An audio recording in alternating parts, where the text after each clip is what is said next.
Okay, we are discussing the system of classification in biology. Biology में जो वर्गीकरण है उसके कौन कौन से सिस्टम्स होते हैं.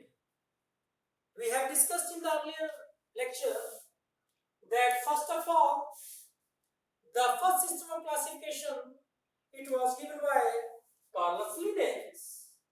We have studied it. Sorry. Carlos Linnaeus have proposed the first system and it was two kingdom system. हमने पढ़ा है. Then after that Ernest Haeckel have proposed three kingdom system. I have discussed them earlier, so I am not discussing here. मैं पहले discuss कर चुका हूँ इसलिए यहाँ नहीं करूँगा. Then after that, four kingdom system was proposed by Copland. Very important. Okay. Now, R.H. Whittaker in 1969, 1969 was the year, and the man was R.H. Whittaker. He proposed that there must be 5 kingdoms. इन्होंने कहा कि 5 kingdom होनी चाहिए organism की. And he classified the organism on the basis of certain criteria. And the 5 major criteria taken by him, इन्होंने 5 criteria लिए और जो 5 क्राइटेरिया क्लासिफिकेशन के थे ऑर्गेनिज्म की उनमें से सबसे पहला it is complexity of cell. Complexity of cell. आप देखते रहे मैं एक एक करके डिस्कस करता रहूंगा और क्लासिफिकेशन आपके सामने 5 किंगडम में लाता रहूंगा. देखिए सबसे पहले क्राइटेरिया बच्चों complexity of cell. You know, on the basis of complexity of cell, there are two kind of organism. One are prokaryotic organism, other one are eukaryotic organism. दो प्रकार के ऑर्गेनिज्म होते हैं, पहले प्रोकैरियोटिक और eukaryotic. Prokaryotic organism have the prokaryotic cell. That means the cell which do not have nucleus. While the eukaryotic organism have eukaryotic cell. इसका मतलब है कि उनमें eukaryotic cell होता है और वो ऐसा सेल है which have nucleus in it. जो मेजर डिफरेंस था. तो क्या किया गया? R.H. Whittaker ने कहा it is very right. ये बिल्कुल सही है कि हम जैसा कि कॉपलैंड ने भी किया था, क्योंकि कॉपलैंड ने 4 किंगडम सिस्टम में कॉपलैंड ने कहा था, कॉपलैंड से इन द 4 किंगडम सिस्टम में कॉपलैंड बता चुके थे कि जितने भी ऑल प्रोकैरियोटिक ऑर्गेनिज्म हैं they must be kept in one single kingdom and its name is kingdom Monera. इन्होंने कहा था कि जितने भी कॉपलैंड ने कहा था कि जितने भी प्रोकैरियोटिक ऑर्गेनिज्म हैं they must be placed in the kingdom Monera. और जो R.H. Whittaker थे उन्होंने भी इसी बात कहा. Yes, it is very right. ये बिल्कुल सही है कि हम सब के जो प्रोकैरियोटिक ऑर्गेनिज्म है उनको कहा रखें kingdom Monera. This one is the kingdom Monera. और हमें पता है when evolution had occurred, जब इवोल्यूशन हुआ है तब प्रोकैरियोटिक सेल से ही यूकैरियोटिक सेल बने हैं. मींस से प्रोकैरियोटिक ऑर्गेनिज्म से ही यूकैरियोटिक ऑर्गेनिज्म बने हैं. तो सबसे पहले प्रोकैरियोटिक ऑर्गेनिज्म, इसलिए वही सबसे पहले धरती पे आए होंगे. इसलिए kingdom Monera according to R.H. Whittaker, kingdom Monera is the kingdom for prokaryotic organism like bacteria. Okay, जैसे मान लीजिए कि यहाँ पे बैक्टीरिया क्लियर है. तो एक तरफ होगी prokaryotic organism on the basis of complexity of cell और दूसरी तरफ सारे के सारे यूकैरियोटिक ऑर्गेनिज्म. अभी आप इससे ऊपर नहीं देखेंगे स्ट्रक्चर को, इस डायग्राम को आप इससे ऊपर कंसीडर नहीं करेंगे. जितना मैं बताता चलूंगा आप उतना देखेंगे. On the basis of complexity of cell. मैं रिपीट कर रहा हूं बच्चों कि पहले prokaryotic organism they will be placed in the first kingdom.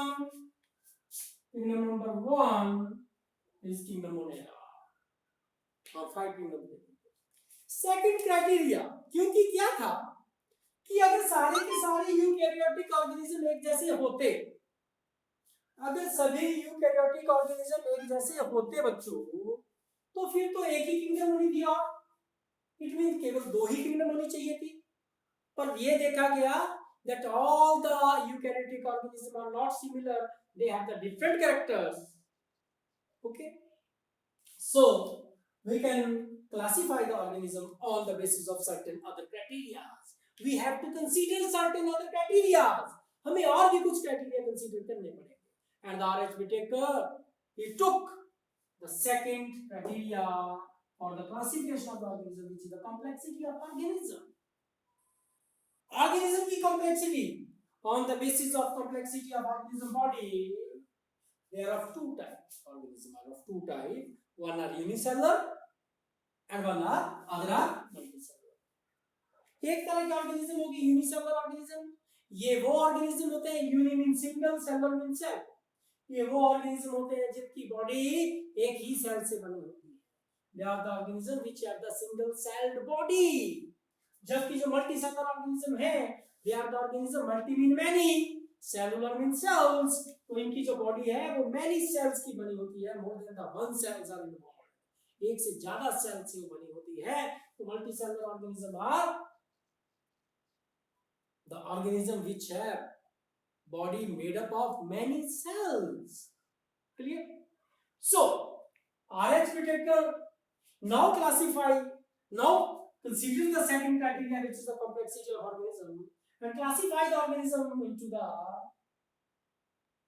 unicellular eukaryotic organism and multicellular eukaryotic organism. All the unicellular eukaryotic organism, they have been placed into a very important kingdom, which is the kingdom Protista. उन्होंने कहा कि जितने भी eukaryotic unicellular organism है उनको kingdom protista में रखा जाएगा, और जो रेस्ट ऑफ द मल्टीसेलुलर है तो अलग से क्लासिफाई होंगे. देख लीजिए हुआ क्या, यहाँ पे हम देख रहे हैं कि ये जो है वो यूकैरियोटिक मल्टीसेलुलर ऑर्गेनिज्म, ये यूकैरियोटिक यूनिसेलुलर तो किंगडम होने लगा है. जो बच गए बच्चों को क्या है, वो यूकैरियोटिक कौन से मल्टीसेलुलर ऑर्गेनिज्म. हुआ ना बेटा, ऐसा हुआ ना, ऐसा यूकैरियोटिक मल्टीसेलुलर. अगर सारे के सारे यूकैरियोटिक मल्टीसेलुलर ऑर्गेनिज्म एक जैसे होते तो कितने किंगडम्स होनी चाहिए थी, एक मोनेरा, एक प्रोटिस्टा और एक थर्ड किंगडम कोई और.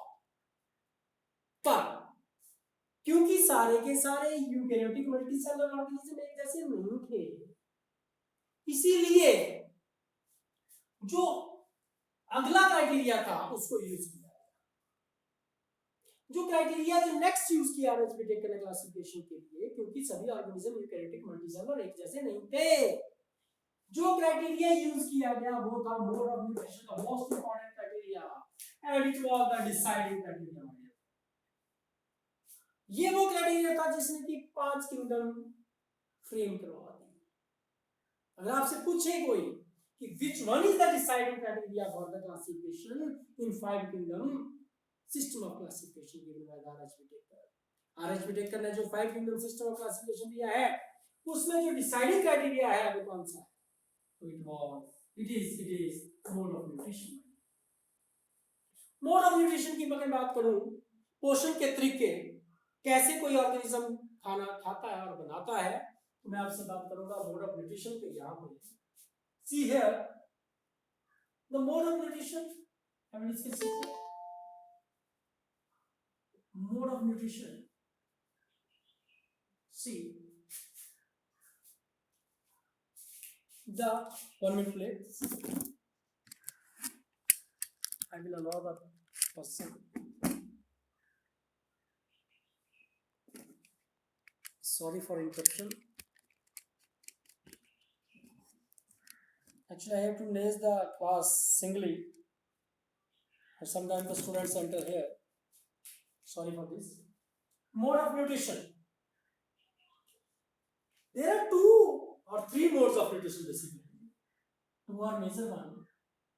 One is autotrophic one is heterotrophic and other one is mesotrophic. मैं आपको बता दूं, there is a Greek word trophin. Trophin is a Greek word and it means nutrition, mean पोषण. पोषण मीन कैसे खाएंगे, कैसे ग्रोथ होगा, वो क्या क्या खाने के तरीके हैं, कैसे भोजन लिया जाता है, ये पोषण होता है, ये न्यूट्रिशन होता है. तो ये जो ट्रॉफिक वर्ड है, it is from Greek trophic, तो it means trophic mean nutrition. Okay, trophic का मतलब क्या होगा बेटा? It mean nutrition. ओके, इसका मतलब है न्यूट्रिशन. ऑटो का मतलब, ऑटो मीन सेल. ऐसे ट्रॉफी का मतलब न्यूट्रिशन, ट्रॉफी का मतलब nutrition. Hetero mean other, different, other, another. Myxo mean mixed. अच्छा, क्या मतलब हुआ ऑटोट्रॉफी का? देखिएगा, ऑटोट्रॉफी का मतलब हुआ जो अपना पोषण स्वयं करते हो, जो अपना खाना स्वयं बना लेते हो. तो autotrophic are the organism on the basis of nutrition. Autotrophic organism होंगे, हेटेरोट्रॉफिक ऑर्गेनिज्म होंगे, मिक्सोट्रॉफिक. तो बेटा ऑटोट्रॉफिक ऑर्गेनिज्म कौन से हुए? अगर मैं आपसे बात करूं, ये वो ऑर्गेनिज्म हुए जो अपना भोजन स्वयं तैयार कर सकते हैं. ठीक है. सो ऑटोट्रॉफिक ऑर्गेनिज्म कौन से होंगे? देखिएगा, आप ध्यान से समझिएगा इस बात को बेटा, this is very important to know. देखो, ऑटोट्रॉफिक ऑर्गेनिज्म कौन से ऑर्गेनिज्म हुए? द ऑर्गेनिज्म, नाम ही तो बता रहे हैं, auto means self, trophic means nutrition, जो अपना पोषण स्वयं करते हैं, जो अपना भोजन स्वयं बनाते हैं. The organism which can manufacture their food by themselves, जो अपना भोजन स्वयं बनाते हैं बेटा, किस प्रोसेस से? By the process of photosynthesis, प्रकाश संश्लेषण की विधि से जो अपना भोजन बना लेते हैं, उन्हें ऑटोट्रॉफिक ऑर्गेनिज्म. तो एक तो हो गया ऑटोट्रॉफिक ऑर्गेनिज्म. अच्छा, आपको पता है कौन से बना लेते हैं? आपको पता है कि आपने पढ़ा भी है लोअर क्लासेस में, तो हमें पता है plants can manufacture their own food by the photosynthesis. Photosynthesis occurs in the chloroplast of the plant cell. Plant cell के क्लोरोप्लास्ट में होती है फोटोसिंथेसिस. क्लियर है? कोई बात नहीं. अच्छा, अगला क्या आता है? जो नेक्स्ट मोड ऑफ न्यूट्रिशन है, मैं आपको बताऊं, that is heterotrophic mode of nutrition. अच्छा, ये कैसा मोड ऑफ न्यूट्रिशन होता है भाई?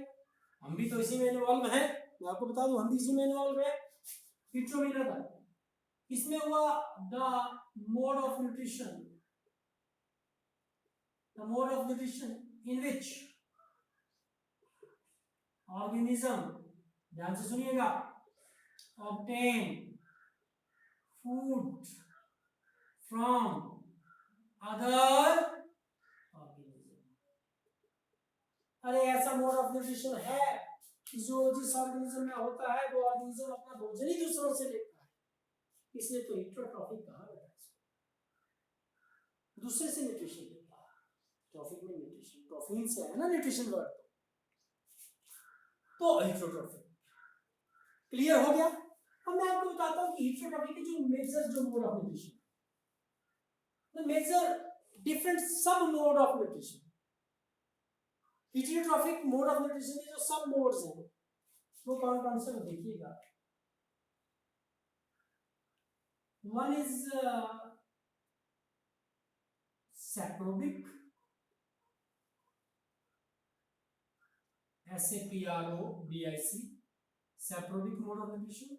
और दूसरा है हॉलोजोइक मोड ऑफ न्यूट्रिशन.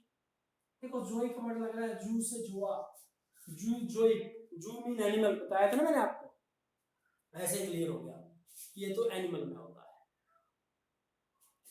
ये एनिमल्स में होता है बेटा, मैं आपको बता दूं, ऐसे नाम से पता लग रहा है holozoic.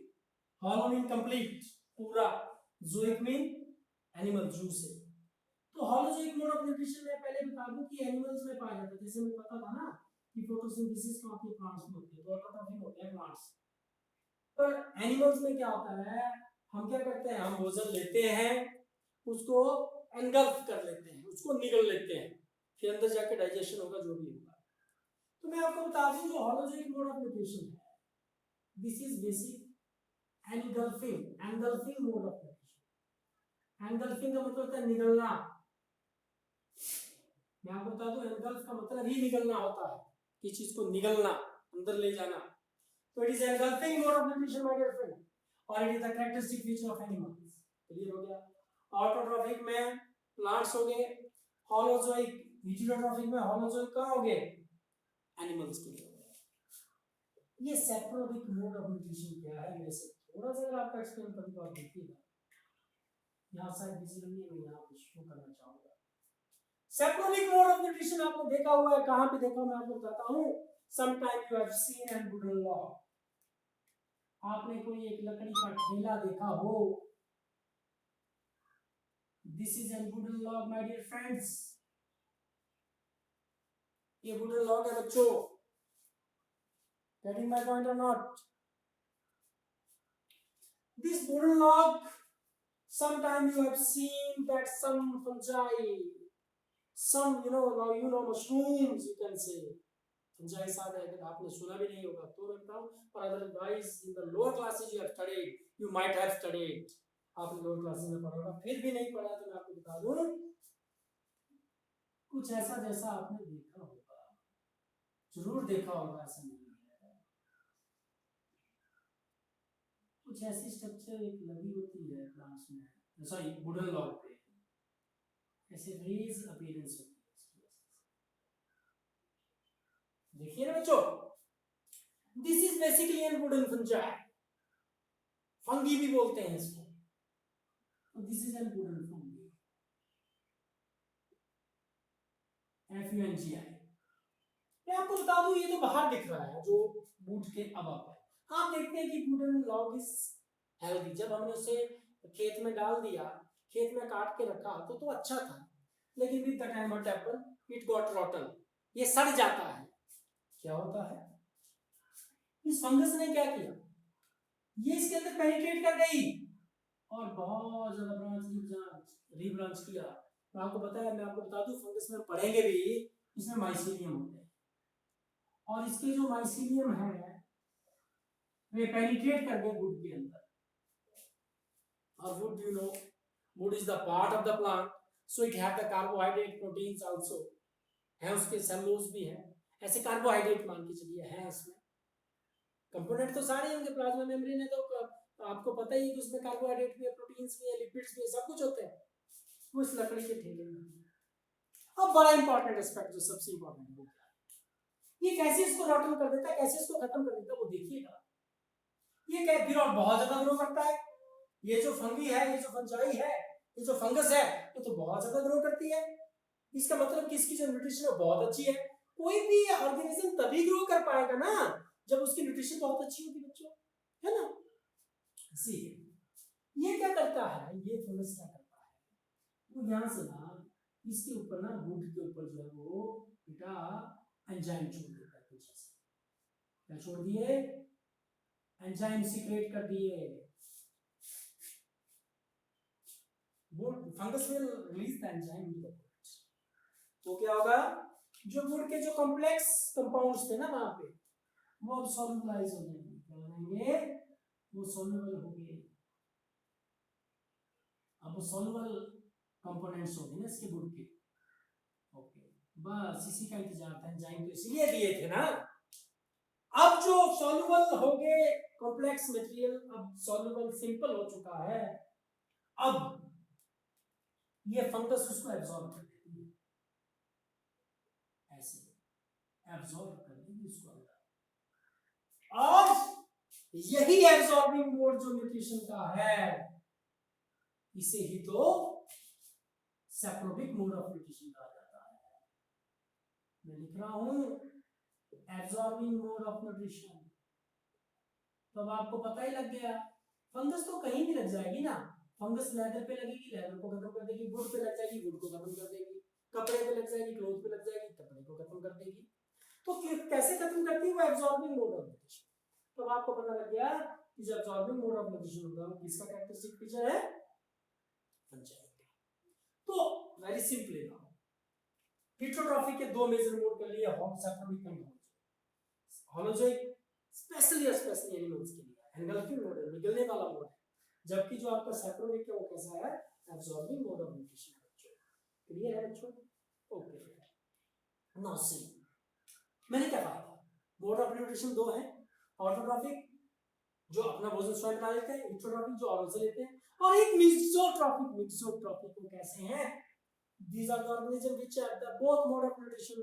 Sometimes they will do autotrophic and sometimes they will do heterotrophic mode of nutrition. Okay?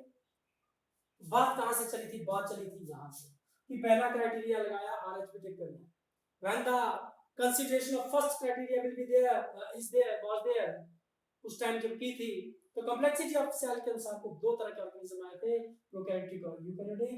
All the prokaryotic have been placed into the kingdom of plant.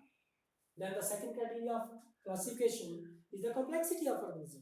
Complexity of organism के अनुसार जितने भी यूकैरियोटिक यानी unicellular थे उन्हें kingdom को register में रखा गया, और जितने भी यूकैरियोटिक मल्टीसेलुलर थे उनको मोड ऑफ न्यूट्रिशन जो अगला फैक्टर था, जो अगला हमारा क्या क्राइटेरिया है क्लासिफिकेशन का, उसके बेस पे क्लासिफाई किया गया। और on the basis of mode of nutrition you know some are autotrophic, some eukaryotic multicellular organisms are autotrophic. जितने भी eukaryotic multicellular organisms जो autotrophic हैं, they have been placed in the kingdom Plantae. And the green silica plants usually green होते हैं, तो kingdom Plantae. Then heterotrophic, heterotrophic में एक आ गया आपका saprobic, ओके? तो जिनमें absorbing mode है, saprobic mode है, all the eukaryotic multicellular organisms with the saprobic mode of nutrition, they are placed in the kingdom fungi. तो kingdom fungi में कैसे ऑर्गेनिज्म है, eukaryotic multicellular, heterotrophic having saprobic mode of nutrition, heterotrophic saprobic mode of nutrition होता है। रह कौन गए ऐसे जो eukaryotic multicellular ऑर्गेनिज्म है, उनमें mode of nutrition heterotrophic holozoic है, they have been placed in the kingdom Animalia. तो देखिएगा फर्स्ट किंगडम इज किंगडम बनेगा, second is kingdom protista, and the third kingdom kingdom Plantae, fourth kingdom kingdom fungi, fifth kingdom kingdom Animalia. So this is how RH Vitek classified the organisms into the 5 kingdoms. ये था वो तरीका। और जो तीन basic characters थे वो थे complexity of cell, complexity of mode of nutrition, और जो डिसाइडिंग जो कैरेक्टर्स जो क्राइटेरिया है वो है mode of nutrition. Okay clear है? इसके बावजूद जो क्राइटेरिया लिया गया वो है मेजर इकोलॉजिकल रोल। सो बेटा क्या होता है इकोलॉजिकल रोल, क्या है वो भी पता होना चाहिए, कोई बात नहीं मैं आपको बताता हूँ दोबारा। इकोलॉजिकल रोल के बेस पे अगर हम ऑर्गेनिज्म को क्लासिफाई करें, आपने फूड चेन तो पढ़ा ही होगा बच्चों, फूड चेन तो पढ़ा है ना सब बच्चों ने, बस उसी की बात में कि कैसे होती है फूड चेन। ओके चलो मैं इकोलॉजिकल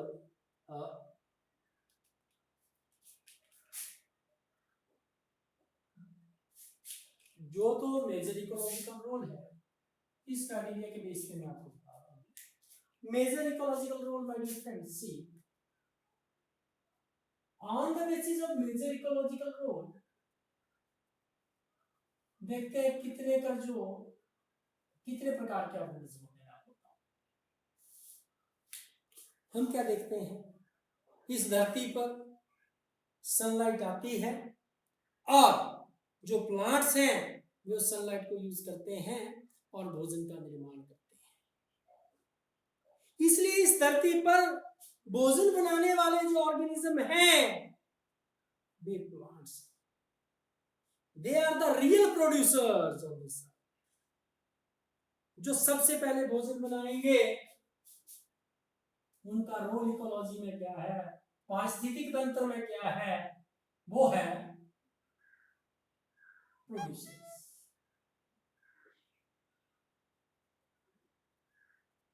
प्रोड्यूसर्स ऑटोट्रॉफिक है, फोटोसिंथेटिक है और खुद का भोजन स्वयं। एग्जांपल अगर मैं दूं, मैंने आपको कहा प्लांट्स, गलत बोल रहा हूं, बिल्कुल ठीक है, आपने देखा है, ऐसा पता है। और क्या होता है, मैं एक छोटा सा एग्जांपल देता हूं, तो फूड चेन की बात करता हूं आपसे। बच्चों प्लांट्स लगे, फूड चेन की बात कर रहा हूं। घास, plants, grass is also a plant. घास, ग्रास, घास को खा लिया किसने, बताओ किसने खाया, रैबिट ने। किसने खा लिया बच्चों, रैबिट। मैं पूछूं रैबिट को किसने खाया, किसने खाया खाना वाला, रैबिट को जो ईट करेगा वो करेगा कौन, यस ठीक बोल रहे हो। एक मिनट, सबसे पहले मैं बता रहा हूँ प्लांट्स, मैं ग्रीन से लिख देता हूँ, या ग्रास। इस ग्रास को जो खाया वो खाया रैबिट ने। रैबिट को जिसने खाया वो है जैकल। जैकल को भी कोई खाता है, ध्यान से सुनिए जो मैं बात बोल रहा हूं। जैकल को जो खाएगा वो होगा वॉल्फ, और जो वॉल्फ को खाएगा, भेड़िए को, वो होगा टाइगर या लायन, शेर, ये होगा शेर। एक आइडियल परिस्थिति की फूड चेन की बात कर रहा हूं आपसे, जो बड़ी अच्छी कंडीशंस हो तब फूड चेन ऐसे चलती है।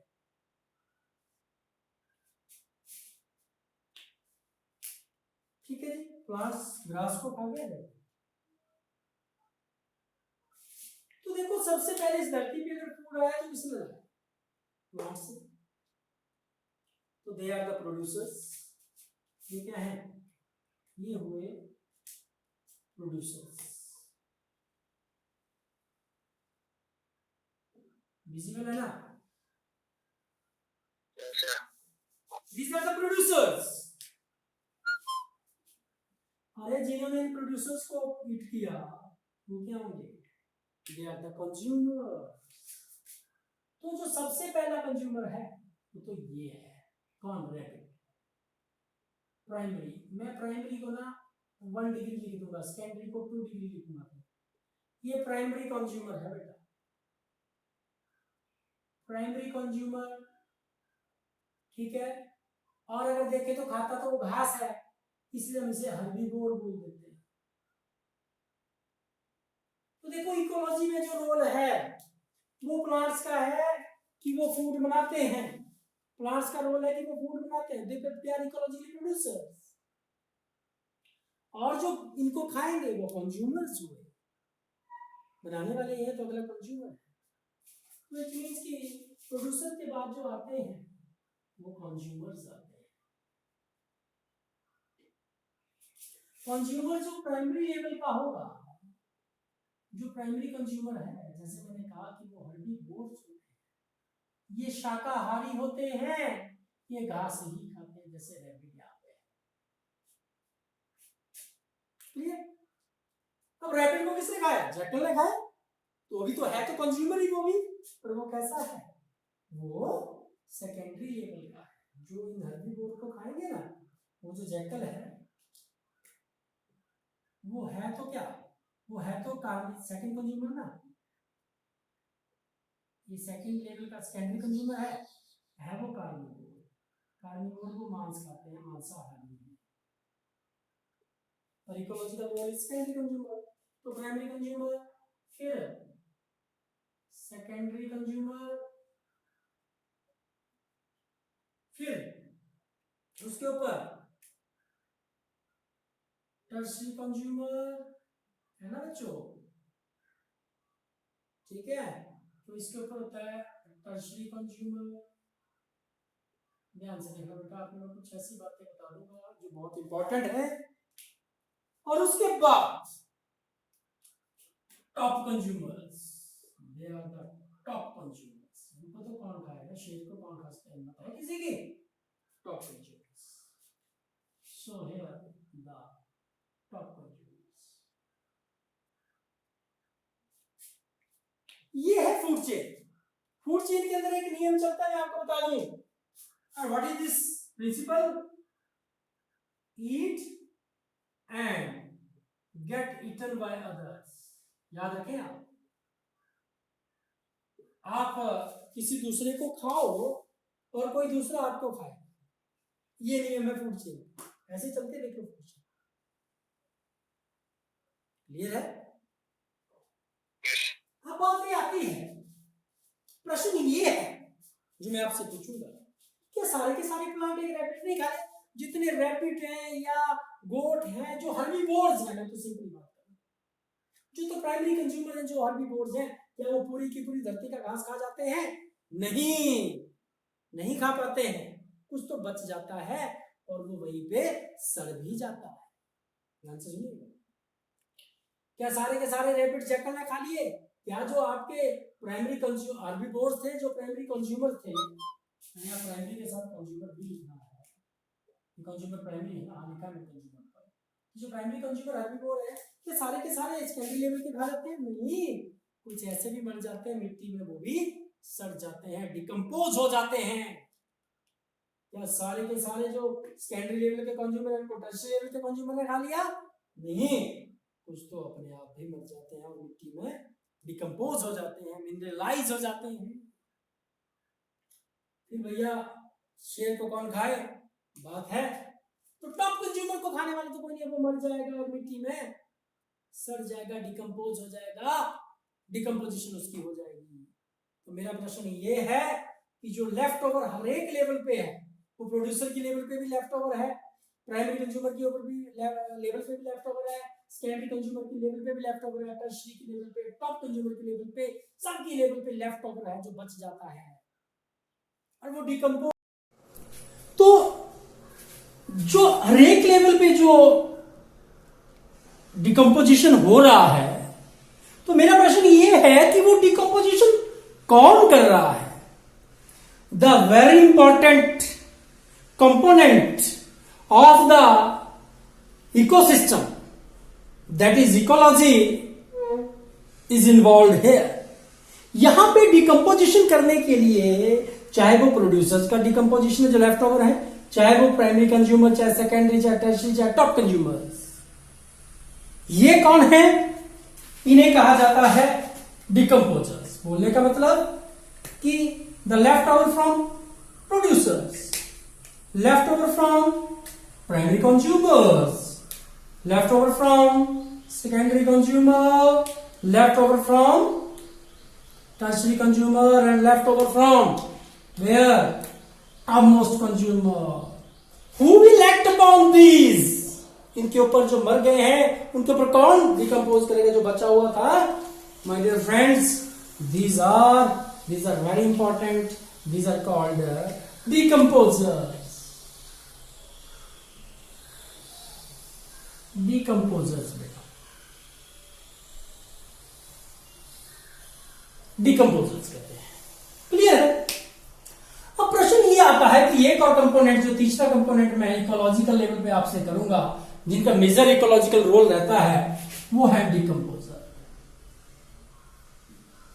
और रोल क्या है कि ये डिकम्पोज करते हैं इन सभी को, और क्या कर देते हैं बेटा? They will mineralize them. Mineralization होता है और ये मिनरल्स बन जाते हैं और मिट्टी में मिल जाते हैं, और उस मिट्टी में से कहां चले गए? प्लांट्स, प्रोड्यूसर्स ने उनको एब्जॉर्ब कर लिया।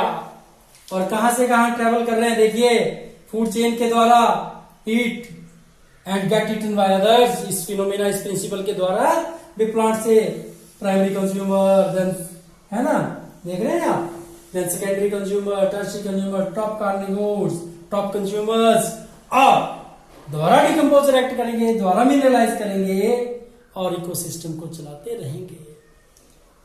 सो अगर मैं इकोलॉजिकल रोल की बात करूं तो 3 तरह के ऑर्गेनिज्म होते हैं। One are producers, second one are consumers and third one are very important decomposers. अब प्रश्न ये रह गया, मैंने आपको बता दिया कि देखिए क्या होता है।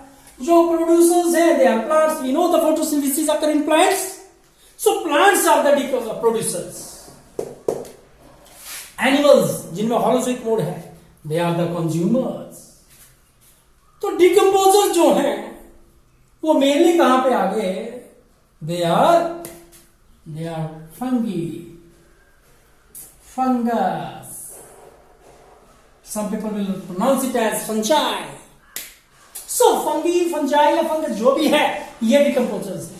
तो एक और किंगडम जो है, जो फोर्थ किंगडम है वो kingdom fungi, they are decomposers as the ecological role is there. तो ये था इकोलॉजिकल रोल के बारे में। चौथा क्राइटेरिया ये था। पहला था कॉम्प्लेक्सिटी ऑफ सेल, सेकंड था कॉम्प्लेक्सिटी ऑफ ऑर्गेनिज्म, थर्ड था मोड ऑफ न्यूट्रिशन, फोर्थ है major ecological roles. One more criteria which is the most advantageous step of the 5 kingdom system of RH Whittaker over other kingdom system. RH Whittaker का जो 5 kingdom system है ये बाकी system पे जो सबसे, जो मैं कहूंगा कि इसे सबसे बड़ी जो एडवांटेज वाला स्टेप था वो था the criteria of what my dear friends, evolutionary history. ये बड़ी जरूरी बात है कि जिनका विकास साथ में हुआ होगा उनके कैरेक्टर्स भी आपस में मिलते होंगे, और दूसरा कि उन्हें इकट्ठा ही रखा जाना चाहिए। तो ये जो लॉजिक था ये सबसे पहले अगर डील किया तो किसने किया? R H Whittaker, this man.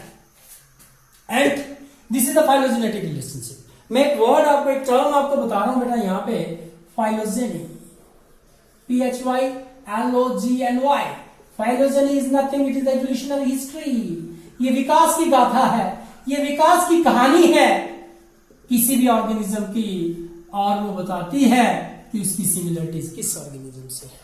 Jin organism का इवोल्यूशन इकट्ठा हुआ होगा उनकी जो इवोल्यूशनरी हिस्ट्री है, उनकी जो फाइलोजेनी है वो भी सिमिलर होगी। तो यहां पे फाइलोजेनेटिक रिलेशनशिप को भी देखा गया। क्लियर? मैं आपको बता दूं, सबसे पहले जो सेल बने वो एक मटेरियल से बने, और आपको मैं बता दूं थोड़ा सा, that the first cell they were formed by prokaryotic. सबसे पहले जो सेल बने वो प्रोकैरियोटिक थे, and they have evolved on this earth somewhat 3600 million year ago. 3600 million year ago the first cell arise and they are prokaryotic in nature. So progenate वो material है जिससे first cell बने। आप plus 2 में evolution जो पूरा unit है उसमें स्टडी करेंगे। प्रोजेनेट से फर्स्ट सेल बने, और origin of the first cell occur in the sea. मैं आपको ये बता दूं पानी में, सी में हुआ है। तो फर्स्ट सेल जो थे प्रोकैरियोटिक थे, and they have been placed in the kingdom Monera, first kingdom. Then उसके बाद लगभग ये जो यूकैरियोटिक सेल बने, और जो यूकैरियोटिक ऑर्गेनिज्म का अराउजल हुआ, तो यूकैरियोटिक जब सेल बने तो it was near about 1600 million year ago. 1600 million year अगो पहले यूकैरियोटिक सेल बने, और जो ऑर्गेनिज्म थे वो भी यूनिसेलुलर थे। तो पहले यूकैरियोटिक जो यूनिसेलुलर ऑर्गेनिज्म है उनके बाद बने, प्रोकैरियोटिक के बाद बने, और उन्हें किंगडम प्रोटिस्टा में रखा गया है। They have been placed in the kingdom protista. उसके बाद मल्टीसेलुलर ऑर्गेनिज्म अराइज हुआ, उनका अराउजल हुआ, और जो मल्टीसेलुलर यूकैरियोटिक मल्टीसेलुलर ऑर्गेनिज्म है they have been placed into the kingdom fungi, animalia and plantae. Clear है? तो कहीं ना कहीं फाइलोजेनी की भी बात की गई। The most advantageous step, the most advantageous factor जिसको ट्रीट किया गया, ये एडवांटेज बन गई किसकी? 5 kingdom system of RH Whittaker. तो my dear friends, in this manner, on the basis of the 5 criteria, first one is the complexity of cell, second one is the complexity of organism, third one is the mode of nutrition, the deciding criteria जिसने तो classify कर ही दिया था, fourth is the major ecological role, and fifth one is the phylogenetic relationship or evolutionary relationship among the organisms. In 5 criteria के आधार पे हमारे पास 5 kingdoms हैं। Kingdom number 1 kingdom Monera, kingdom number 2 kingdom protista, kingdom number 3 kingdom Plantae, kingdom number 4 kingdom fungi, kingdom number 5 kingdom Emilia. Okay, and I will discuss while sharing the one paper of the book with you people for the various advantages of 5 kingdom system over the other system. And after discussing them, we will discuss 6 kingdom system in the next lecture. जो बिल्कुल recent system है, पर this is the best system till today. इसको follow किया जाता है maximum, इसी system को फॉलो किया जाता है। बड़ी ज्यादा एडवांटेज है बेटा। एडवांटेज तो एक तो मैंने बता दी कि फाइलोजेनेटिक रिलेशनशिप को पहली बार ट्रीट किया गया। दूसरा, ये जो लेवल ऑफ ऑर्गेनाइजेशन है, क्या वो प्रोकैरियोटिक है, क्या वो यूकैरियोटिक है, क्या वो यूनिसेलुलर है, क्या वो मल्टीसेलुलर है, ये भी एक बहुत बड़ा डिसाइडिंग फैक्टर था क्लासिफाई करने के लिए ऑर्गेनिज्म को, और ये भी इसमें लिया गया। और जो लेवल ऑफ ऑर्गेनाइजेशन है, मैं आपको बता दूं कि वो इवोल्यूशन में बहुत पहले ही डिसाइड हो चुके थे। देखिए, सबसे पहले प्रोकैरियोट ओरिजिनेट हुए हैं और वो यूनिसेलुलर थे।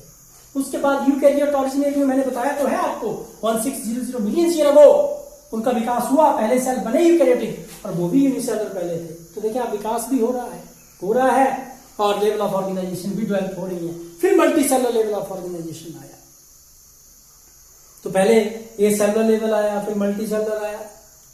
ठीक है, मैं आपको छोटी छोटी बातें बताऊंगा बेटा कि बहुत अच्छा सिस्टम ऑफ जो क्लासिफिकेशन है वो दिया गया है। आप देखें कि ऐसे भी ऑर्गेनिज्म हैं जो लाइवल नेचर के हैं, जो ऑटोट्रॉफिक भी हैं, हिटेरोट्रॉफिक भी हैं। उनको हम यहां रख ही नहीं सकते थे तीनों में। यहां कैसे रख सकते थे आप सोचिए, क्योंकि ये ऑटोट्रॉफिक है, हिटेरोट्रॉफिक है। पर वो तो दोनों ही कर लेते हैं, ऑटोट्रॉफिक मोड भी ऑप्ट कर लेते हैं, कभी कभी हिटेरोट्रॉफिक भी कर लेते हैं। These eukaryotic organisms, they have been placed in the kingdom protista. Similarly, the prokaryotes have also had the variable mode of nutrition. Okay, यहाँ पे लिख दो बेटा, variable mode of nutrition इनका होता है। ये भी ऑटोट्रॉफिक होते हैं, कुछ एक जो हिटेरोट्रॉफिक होते हैं। इनमें भी कुछ एक ऑर्गेनिज्म ऑटोट्रॉफिक होते हैं, कुछ एक हिटेरोट्रॉफिक होते हैं। प्रोटिस्टा में भी कुछ एक ऑर्गेनिज्म ऑटोट्रॉफिक है, कुछ एक हिटेरोट्रॉफिक है, इनमें भी है। और जो प्रोकैरियोट्स है, मोनेरा में बता दूं, फंजाई में भी कुछ एक डिकम्पोजर होते हैं और कुछ एक जो डिकम्पोजिशन का रोल है वो बैक्टीरिया भी करते हैं। तो बहुत रिलेशन में इसको डिस्कस किया गया। पहली बार था कि जिनका तो लाइवल नेचर था न्यूट्रिशन का, उनको अलग कर दिया गया, प्रोटिस्टा में डाल दिया गया। They have been placed in the protista. बहुत अच्छा स्टेप था। ये जो फंजाई है, इसको प्लांट में रखा जाता है, इसको किंगडम प्लांटे में रखा गया था पहले। जस्टिफाइड ही नहीं था। कहां सेप्टोमिक मोड ऑफ न्यूट्रिशन और कहां ऑटोट्रॉफिक मोड ऑफ न्यूट्रिशन। तो ये तो इनजस्टिस था ना, इसलिए जस्टिस प्रोवाइड किया गया, इन्हें अलग से किंगडम में रखा गया। All these are the advantages my dear friends. I will discuss with an screen share after this lecture. So let's have an screen share and discussion of the various advantages of 5 kingdom system, जो मैंने अभी यहाँ पे discuss भी की। तो ये था 5 kingdom system by the R H. Whittaker. Thank you, thanks a lot.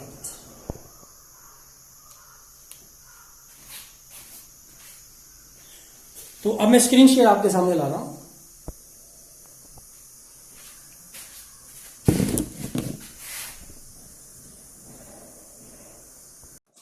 तो बच्चों, now we are going to discuss that how the phylogenetic relationship it classify the organism in 5 kingdom system. 5 kingdom system में R.H. Whittaker ने इन्होंने जब कौन सा criteria, phylogenetic relationship criteria use किया, तो कैसे क्लासिफिकेशन हुआ। तो सी प्रोजिनेट या progenote, this is very primitive anaerobic life. मैं बात कर रहा हूं लगभग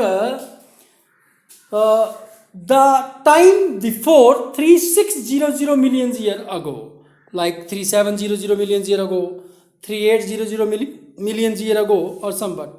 हम इस लाइफ के बारे में नहीं जानते हैं तब क्या था, कैसा मटेरियल था, कौन ऑर्गेनिज्म थे, पर माना जाता है कि उन्हें हम उस मटेरियल को, उन चीज़ों को हम लोग प्रोजीनोट बोल देते हैं। प्रोजीनोट से देखें आप, जो लाइन ऑफ डेवलपमेंट चला उसमें सबसे पहले प्रोकैरियोटिक सेल्स डेवलप हुए और जिन्हें किंगडम मोनेरा में रखा गया।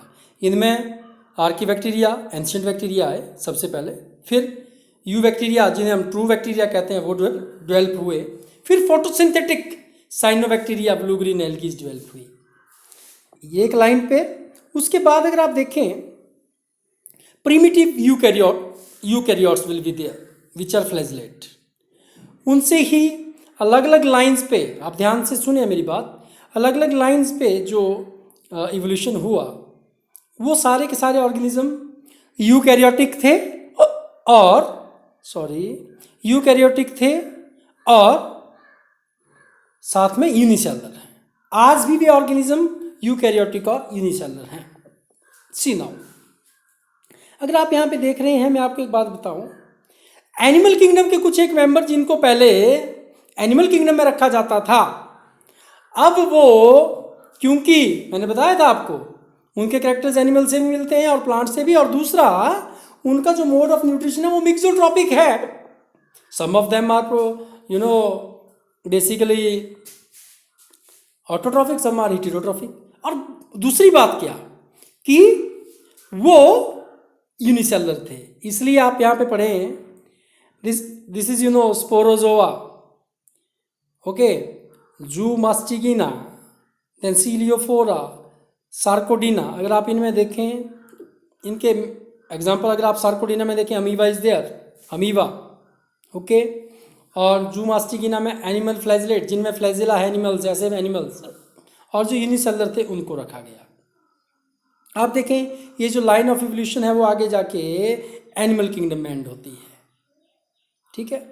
अब दूसरी तरफ आप देखिएगा, जो you can see here the pyrrophyta, euglenophyta, chrysophyta, diatoms and related algae आप पढ़ रहे हैं। ये सारी की सारी एल्गीज हैं और वे इवोल्यूशन में कहीं ना कहीं किंगडम प्लांटे में आते हैं। ओके ओके ओके ओके, आ गया, मैं आ गया।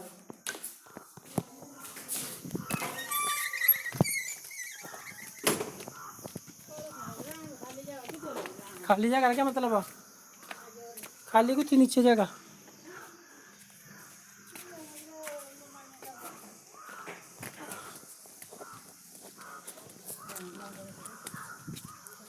नहीं, सिंपली बोलना है ना।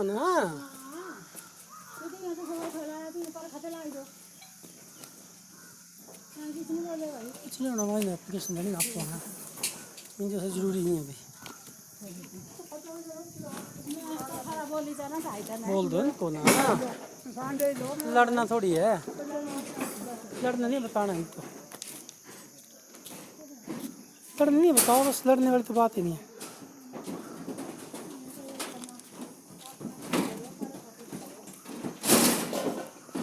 रास्ते रोकने लगे ना,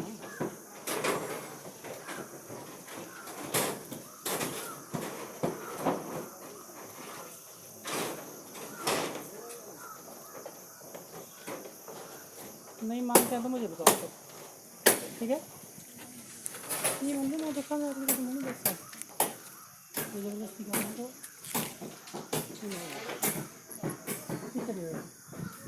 वो चलो,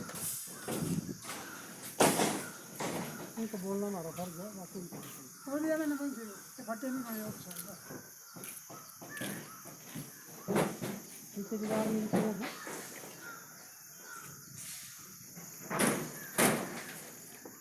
ये दूसरी बार करा है ना, फटे लाने रखती थी।